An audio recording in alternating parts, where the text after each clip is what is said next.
দূরকল্পে আপনাকে স্বাগতম।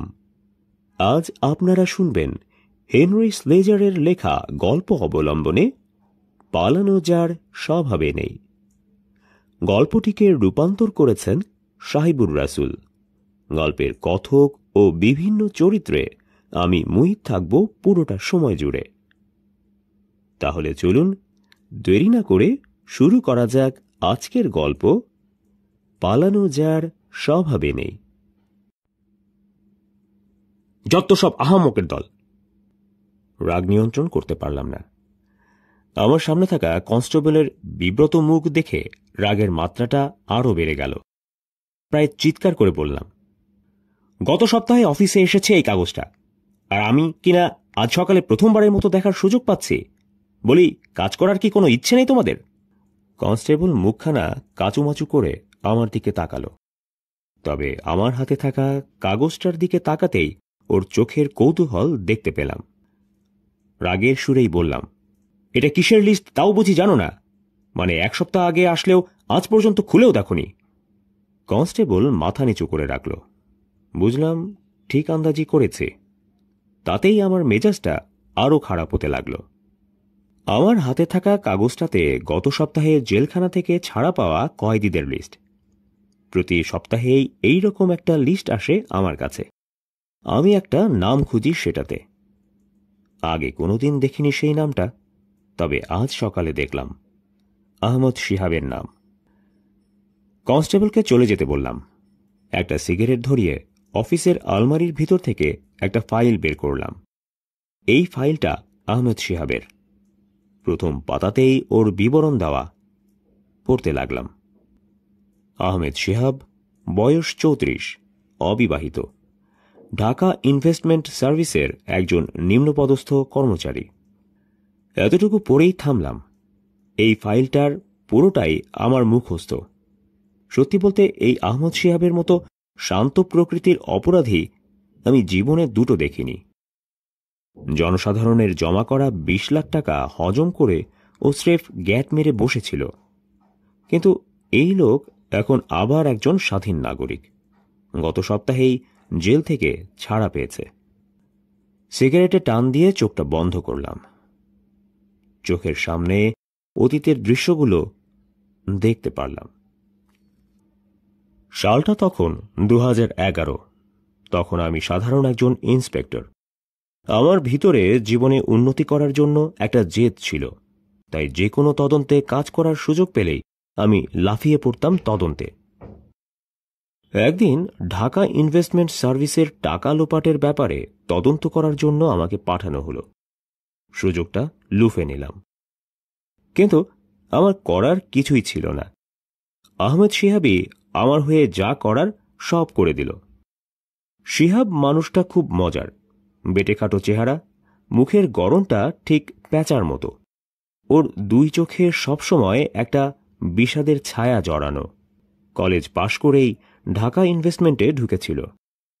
একটানা 13 বছর চাকরি করার পরও ও মাসে মাত্র 7,000 টাকা বেতন পেত। আত্মীয় স্বজন বা বন্ধু-বান্ধব ওর কেউ ছিল না।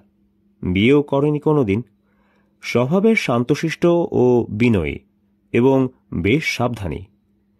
শিহাব কি করে, কোথায় কোথায় যেত, সেই বিষয়ে কেউ কোনো খোঁজ খবর রাখেনি। এমনকি ওর চেহারার ভালো বর্ণনা পর্যন্ত দিতে পারেনি কেউ। শিহাব নিখোঁজ হবার পর এই সব তথ্য জানতে পারলাম। এতদিন ধরে ও চাকরি করছে, কিন্তু ভেতরে ভেতরে যে এমন কাণ্ডকারখানা যে ঘটে চলছে, কেউ তার সামান্য কোনো আভাস পর্যন্ত পায়নি। একদিন হঠাৎ করে ঘটনাটা ঘটল। শিহাব সেদিন কাজে হাজির হল না। কেউ বিশেষ গ্রাহ্যও করল না ব্যাপারটা। কিন্তু পরের দিনও যখন এলো না, তখন কেউ কেউ ভাবল ওর বাসায় একটা খোঁজ খবর নেওয়া দরকার। হয়তো পা মুচকে ঘরের মধ্যে শুয়ে আছে বেচারা, কিংবা অসুখ বিসুখে শয্যাশায়ী হয়ে পড়েছে। কিন্তু ওর বাসা থেকেও কোনো সাড়া শব্দ পাওয়া গেল না। এর 3 দিন পরেও যখন শিহাবের দেখা মিলল না, তখন টনক নড়ল কোম্পানির। ব্যাপারটার মধ্যে তারা একটা বিপদের গন্ধ খুঁজে পেল।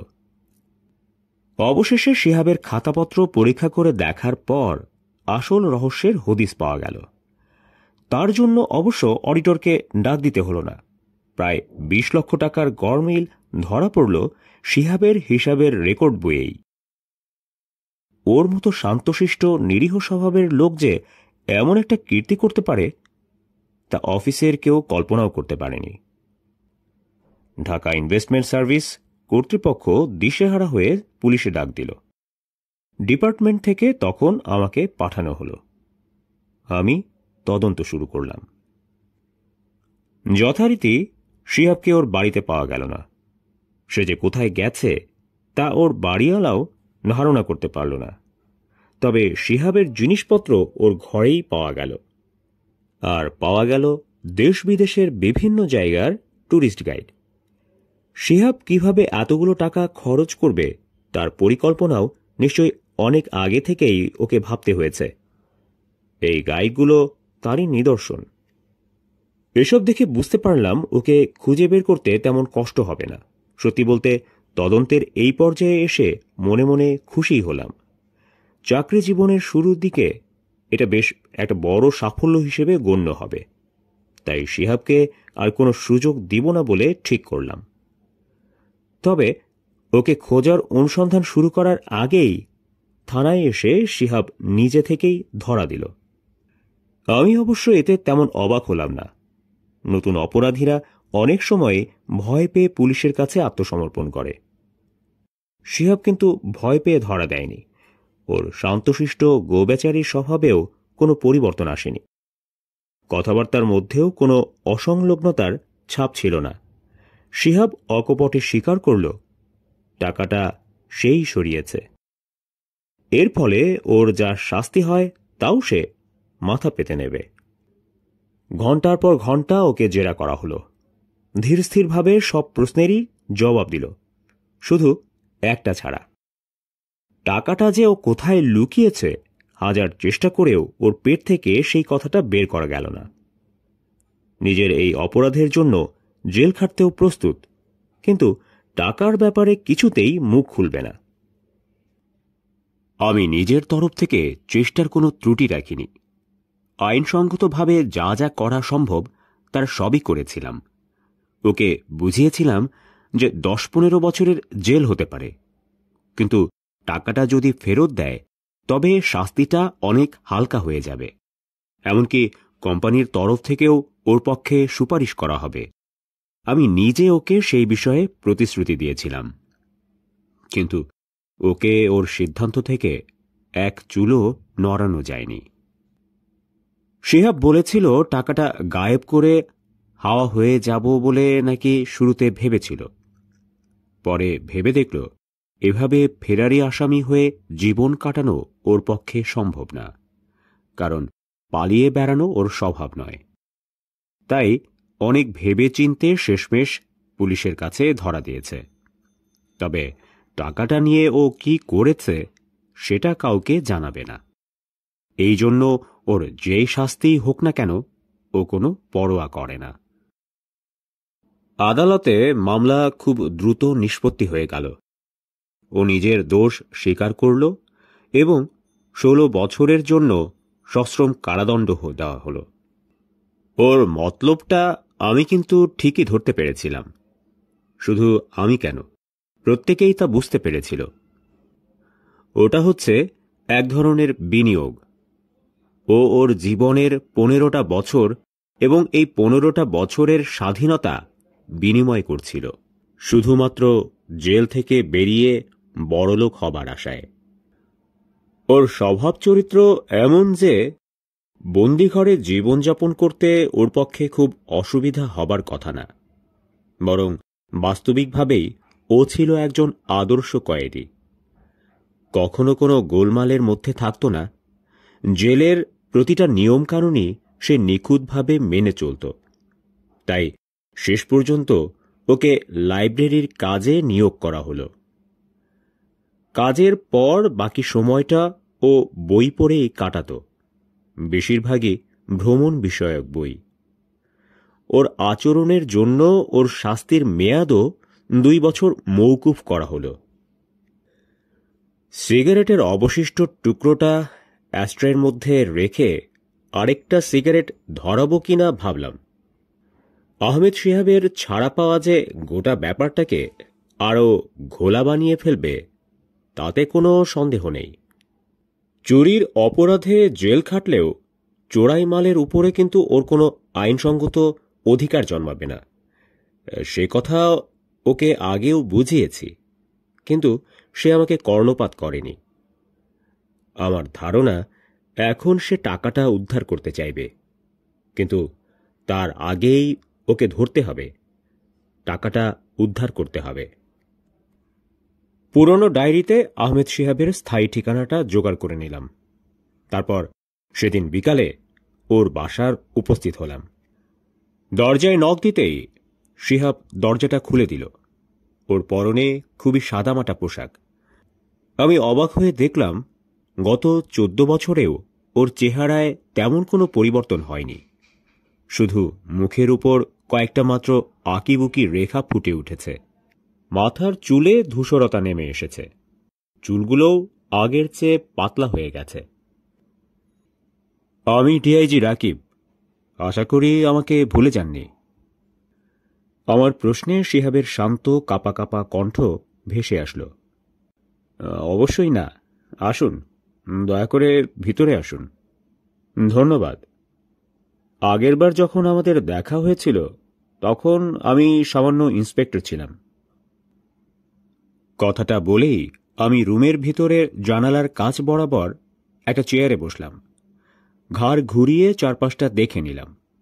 মরচে পড়া লোহার খাটের উপর একটা ডালাবন্ধ সুটকেসও দেখতে পেলাম। আমার মুখোমুখি বসে শিহাব জিজ্ঞেস করল, আমাকে আপনার কি দরকার স্যার? এই কয়েকটা প্রশ্ন করার ছিল। অনেক পর তো দেখা হচ্ছে, কি বলেন? হ্যাঁ স্যার, অনেক দিন হলো বইকি। শুনলাম জেলে আপনি অনেক সুনাম অর্জন করেছিলেন। আপনার আচার আচরণ নিয়ে কখনো কোনো অভিযোগের কারণ ঘটেনি। সেই জন্যে পুরো মেয়াদের 2 বছর আগেই আপনাকে খালাস করে দেওয়া হয়েছে। হ্যাঁ। তাহলে বেশি ভনিতা না করেই বলি, বিশেষ একটা উদ্দেশ্য নিয়ে আমি আপনার কাছে এসেছি। 20 লক্ষ টাকার ঘটনাটা কিন্তু ওই কোম্পানি এখনো ভুলে যায়নি।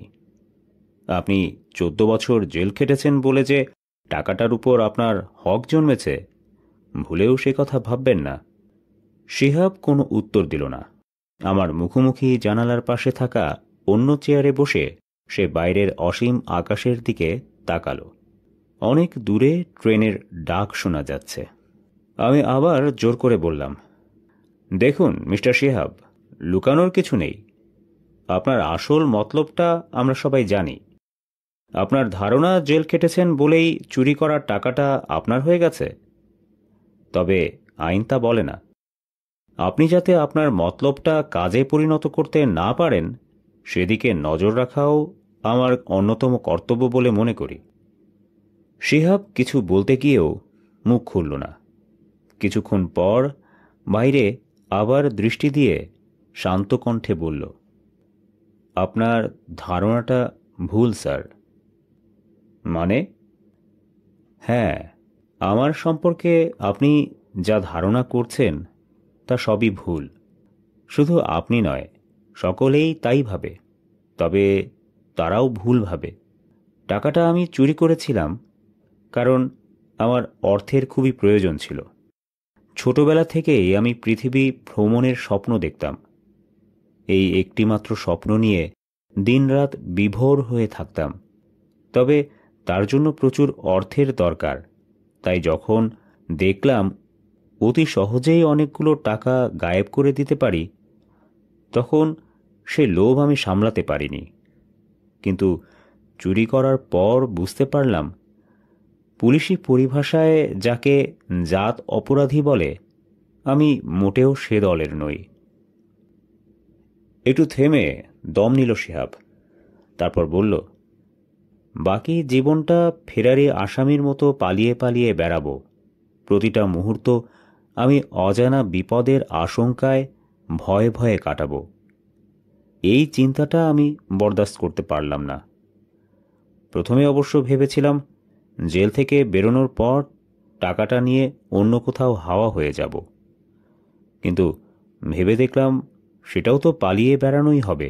আর আপনাকে তো আমি আগেই বলেছি, পালিয়ে বেড়ানো আমার স্বভাব নয়।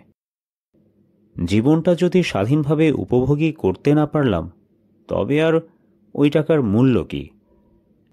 আমি অবাক হয়ে শিহাবের মুখের দিকে তাকিয়ে রইলাম। শিহাব বলতে লাগল, আমি ভেবেছিলাম বন্দি জীবনটা হয়তো খুব বেশি কষ্টসাধ্য হবে না, আর সত্যি বলতে তেমন বিশেষ কষ্টও হয়নি আমার। তবে সমস্ত দিক চিন্তাভাবনা করে আমি শেষ পর্যন্ত সিদ্ধান্ত নিয়ে ফেলেছি। যদি চান ওই 20 লাখ টাকা এখনই আমি আপনাকে ফিরিয়ে দিব। কি বললেন? টাকা ফিরিয়ে দিতে রাজি আছেন? আমি নিজের কানকেই বিশ্বাস করতে পারলাম না। হ্যাঁ স্যার, নির্ভাবনায় একা একা বাঁচতে চাই, আমি শান্তি চাই। আশা করি আমার বক্তব্যটা আপনি বুঝতে পেরেছেন। তাহলে টাকাটা এখন কোথায়? এখানে, মানে এই ঘরেই আছে। কথাটা বলে শিহাব খাট থেকে সুটকেসটা এনে আমার হাতে দিল। সুটকেসের ভিতরটা টাকাতে বোঝাই। ট্রাভেল এজেন্টের সামনে গিয়ে দাঁড়াতেই লোকটা আমার দিকে কৌতূহলী দৃষ্টিতে তাকালো। আমি হেসে বললাম, আমি জাহাজে সারা পৃথিবী ঘুরে বেড়াতে চাই, আপনারা কি তার ব্যবস্থা করতে পারবেন? লোকটা আগ্রহের সাথে সম্মতি জানাতেই বললাম, আমি কিন্তু প্রথম শ্রেণীতে আরাম করে যেতে চাই, টাকার জন্যে কোনো চিন্তা করবেন না। ট্রাভেল এজেন্ট রীতিমতো সম্ভ্রমের সুরে আমাকে কিছুক্ষণ অপেক্ষা করতে বলল। এই ফাঁকে নাকি সে সবকিছুর ব্যবস্থা করবে। সোফার উপর আরাম করে বসতেই স্বস্তির একটা দীর্ঘশ্বাস বের হয়ে আসলো। বিগত 3 দিন শরীরের উপর দিয়ে খুব ধকল গিয়েছে। শহরের বিভিন্ন প্রান্তে বিভিন্ন নামে 20টা ব্যাংকে 20 লাখ টাকা সমানভাবে রাখা ছিল। 20টা উইথড্রয়াল স্লিপে সব টাকাটা একবারে তুলেছি গত 3 দিনে। এই 20 লক্ষ টাকা চক্রবৃদ্ধি হার সুদে জমেছে গত 14 বছরে। টিআইজি রাকিবকে 20 লক্ষ টাকা ফেরত দেওয়ার পরও অবশিষ্ট টাকার পরিমাণটা বেশ বড়। 14 বছর খাটলেও এতগুলো টাকা অর্জন আমার পক্ষে সম্ভব ছিল না। উপরন্তু এর জন্যে সরকারকে 1 টাকাও ট্যাক্স দিতে হয়নি। এই ছিল দূরকল্পের আজকের নিবেদন।